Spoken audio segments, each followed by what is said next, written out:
Exactly. Yes, and this is our friend from Sacramento, Bruce. I think what's been really exciting for me on this particular project is that I have actually been working directly with the chief of the Manobo people, who's out here doing this in real life. And I'm here now for the first time seeing a project like this, and not just part of a press junket or part of a parliamentary study trip where you see just what people want you to see. Now we're seeing it warts and all.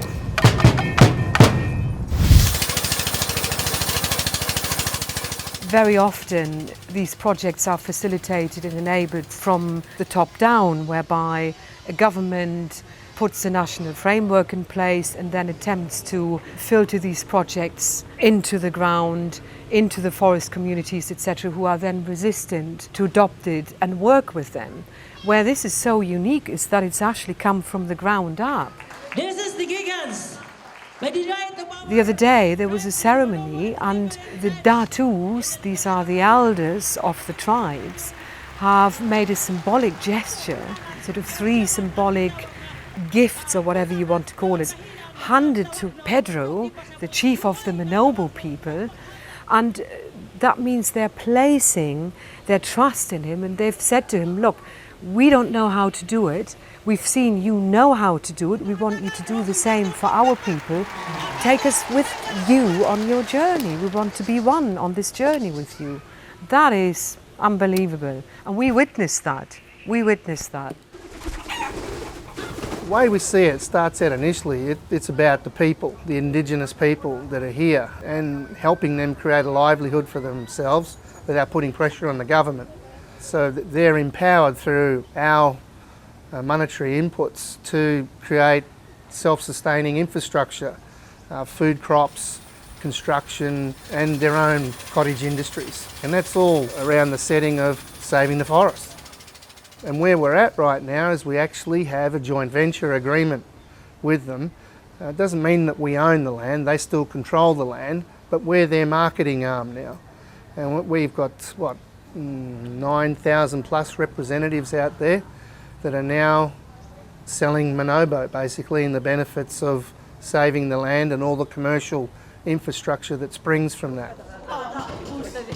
Well, what we've done is we're incentivising people and making people self-sufficient. You know, the old situation, you know, don't give them fish, teach them how to catch their own. Sustainability, that's what it's all about. Make people independent in many, many forms and ways, and that's what we've done. So the fact that we've cut to the chase and dealing with Pedro himself, we cut out all the middlemen, all the bureaucracies, and the fact that we can then, people are joining us. We just throw the pebble in, and then we have a sort of a level playing field, and people are now joining the movement.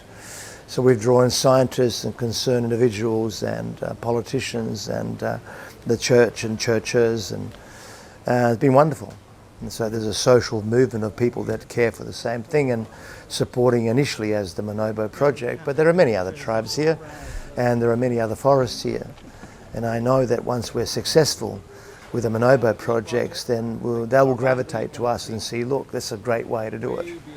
And I really like the idea of people, planet, progress and profit. You've got to have all that, otherwise you haven't got anything. You really haven't. We are a people with very rich in history.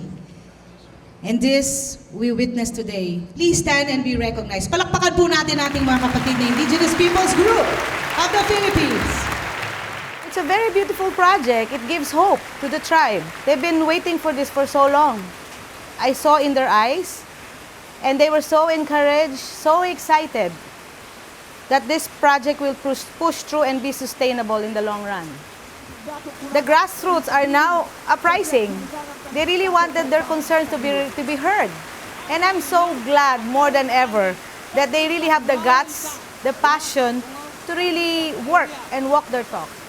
To express and show to the government that, hey, we need help here. But if you won't help us, then we have to do it. Backdoor approach. So it's from the grassroots up now. It's not more of a traditional bureaucratic approach. And even the government is hearing their side already. As compared before, it was quite a deaf ear. And I saw the struggle. But right now, it's really different. From the private sector, from the business group, from the National House of Representatives are coming in. It's not easy to bring congressmen here in this part of the country. But people from different tribes, not only in the Manobo tribe, are coming in from the north to the south. This is something spectacular. And this is really a historic event. Seldom do you see a tribal group coming from the mountain and attending this kind of congress. They're traveling by foot, they're traveling by motorcycles, and it's very risky. But they have the heart to really come and bring their children along with them, especially the elders. That's moving for me.